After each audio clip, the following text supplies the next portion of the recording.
नमस्कार।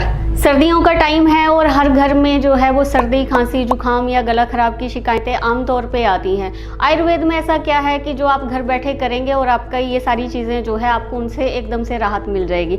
तो सबसे पहले अगर आपको किसी भी तरह का सर्दी, खांसी, जुकाम है तो दिन में 2-3 बार सादे पानी के साथ या उसमें तुलसी डाल के आप स्टीम लीजिए, भाप लीजिए।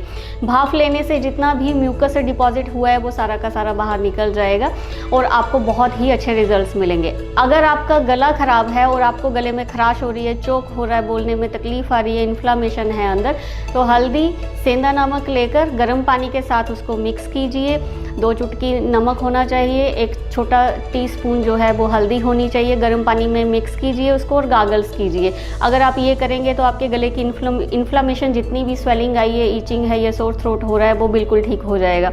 इसके साथ साथ अगर आपको और भी इसमें ज़्यादा दिक्कत आ रही है तो any sort of herbal tea जो आप घर पे ही प्रिपेयर कर सकते हैं, उसमें आप तुलसी के पत्ते डाल लीजिए, थोड़ी सी दालचीनी डाल लीजिए, थोड़ी सी काली मिर्च डाल लीजिए, मुनक्का डाल लीजिए, इसको क्रश करके, और हनी के साथ आप वो हर्बल टी का सेवन कर सकते हैं। इन चीज़ें करने के साथ साथ आप देखेंगे कि आपको जितनी भी ये परेशानियाँ आ रही हैं उनमें आपको बहुत ही अद्भुत परिणाम मिलेंगे।